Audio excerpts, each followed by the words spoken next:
Hello, my dear friends. After watching this video, you will learn how a small number of irrational core beliefs and all dysfunctional behavior and attitudes functioned out of one or more of these self defeating rules. These self defeating rules are commonly becoming the cause of anxiety, depression, and extreme stress disorder. Albert Ellis, he is an eminent scientist, was an American psychologist who in 1955 developed rational emotive behavior therapy. He held MA and PhD degrees in clinical psychology from Columbia University and the American Board of Professional Psychology. He is the person who brought out the 14 self defeating rules or irrational thoughts. According to Ellis, an irrational belief is related to magical, empirically unavailable hypothesis for which there is no factual evidence, whereas a rational belief is supported by data and is appropriate to the reality that is occurring. Irrational beliefs lead to self defeating emotional and behavioral consequences and are almost always expressed as unqualified shoulds, oughts, musts, demands, commands. Ellis has referred to these beliefs as a form of masturbatory thinking. He indicated that if people hold rigid views and beliefs about how they, others, the world should or must be under all circumstances, then they are likely to experience some form of disturbances. Beliefs that are expressed not as demands but as preferences and that are defined as rational and lead to more adaptive levels of emotionality and appropriate behavior. The first self defeating rule is I need everyone to approve of me. People pleasers are everywhere. You either know a few people pleasers or you are a people pleaser yourself. People pleasers say yes to everyone and everything, regardless as to whether or not they want to. They perpetually lie to fit into other people's narratives and demands. They agree with options they don't agree with. They compliment people's outfits which they don't like. They will say things they believe other people want to hear. They will attend social events they didn't want to go to, and they will even date people they don't even fancy for fear of hunting their feelings. Why do people compromise their own sincerity, integrity, and authenticity to please other people? It is usually because they believe their opinions, needs, thoughts, and whole persona isn't good enough. They usually came from backgrounds where parents, guardians, or authority figures emotionally or physically abused them and rejected them, resulting in a desire in adulthood to seek any form of approval regardless of its legitimacy. Second self defeating rule is I must avoid being disliked by anyone. Similarly to the first point, people who don't like to be disliked by people are people pleasers. To avoid being disliked, they will maintain friendship with people they don't personally like or are afraid of being on the wrong side of or be overly friendly with people who clearly dislike them, going out of their way to buy them nice things, compliment them, and strike up a conversation with them. Again, this way of being an inauthentic and deceitful, but people don't act this way out of bad intentions. They are merely trying to disprove their deep seated belief that they are an unkind, nasty, horrible, boring person who nobody likes and who doesn't deserve friendship or love. The third self defeating rule is I must succeed in everything I do to be valuable. Many people are addicted to success, usually because they have a deep seated core belief that they are failure. Their parents or teachers may have made them feel like nothing they ever did was good enough or that they were a mistake which ruined their lives. So they spend the rest of their adult lives trying to outwork this core belief that they are failure who will never amount to anything. As a result, they end up burned out, overworked, and stressed. Rather than defining success as being true to one's values, being authentic, and living with integrity, they define success as money, career status, materialism, and grades. The fourth self defeating rule is it's not okay to make mistakes. If I do, I'm a bad person. Progression in life relies heavily on our ability to learn lessons from the risk we take and the mistakes we make. Unfortunately, there are millions of people who will never step outside of their comfort zone and take risk because they believe that every mistake they make defines who they are and their capabilities in life. They see mistakes not as learning opportunities but as markers of their own incapability and insufficiency. Point number 5, other people should strive to ensure I am always happy.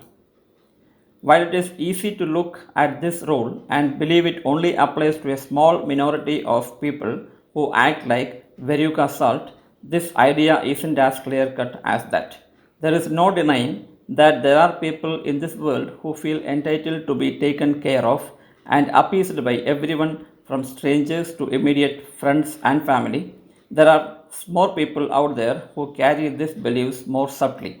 Whenever someone doesn't go out of their way to please us, like a waiter in a restaurant or a friend, we feel affronted and offended because we expected more from them. We complain when people said something which offended us and bottle hatred towards them because they should have been more considerate, subsequently allowing their inconsideration to negatively impact our day, week, or even lifetime.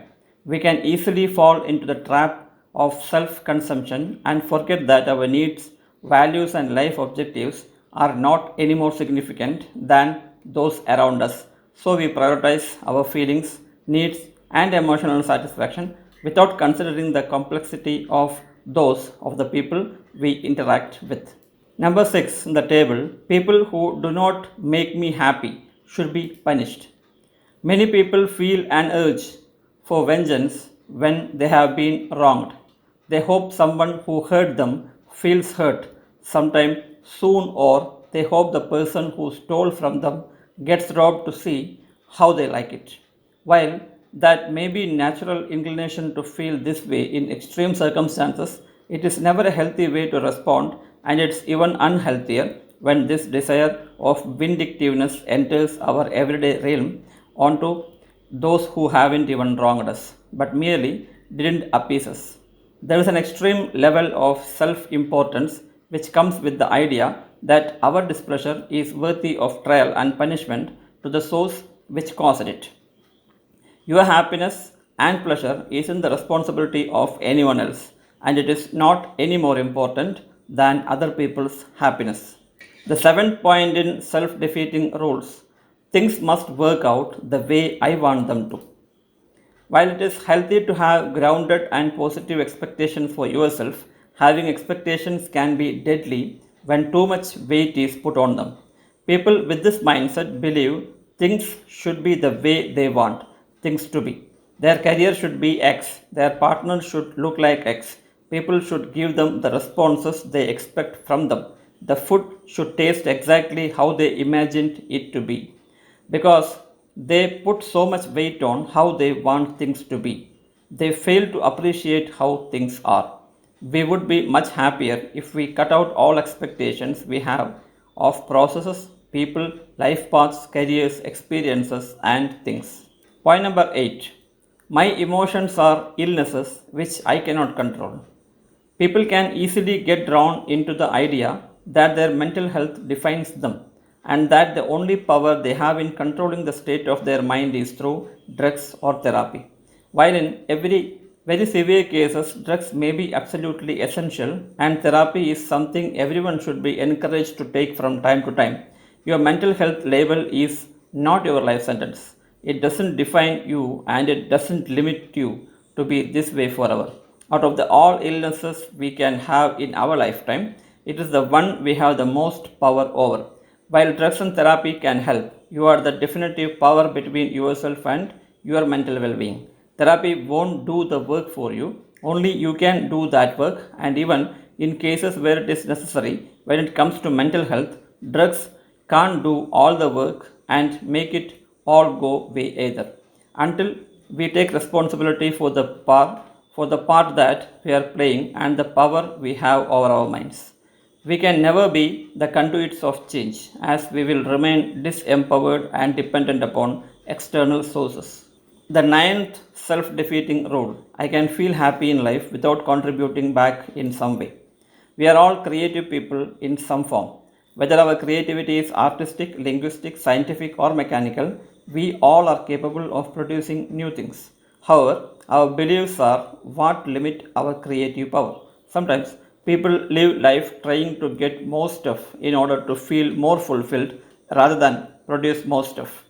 Unless you focus on giving back in life and giving yourself out into the world, you will only ever seek to feed an ever hungry consumption which will never leave you feeling happy or satisfied in the long term. Consumers are generally complainers, but contributors don't expect anything. They live by a standard that they want to live something in this world which wasn't there when they entered. The tenth in the self defeating rules: everyone needs to rely on someone stronger than them. Most of us can pinpoint someone as the cause of our emotional and mental anguish and issues. Father abandoned me, therefore I am this way. Mother criticized me too much, therefore I am this way. My teacher humiliated me when I was 5, therefore I am this way. Pointing blame helps us avoid taking responsibility for ourselves and the role we play in perpetuating our unhelpful behavior and attitudes. Point number 11: events in my past are to be blamed for my attitudes and behaviors today. While our past do create our beliefs, it is not in control of our beliefs. We can't blame the past for our present. We are responsible for managing our present and what we choose to take away from our past. Beliefs are not autonomic. They are built up over time and they are usually supported by past evidence. What people therefore need to do is focus on understanding the smaller components which make up the beliefs and choosing to reassemble the messages they take away from the past in order to reconstruct new helpful beliefs. 12th in the list of self defeating behavior is: my future outcomes will be the same as my past outcomes.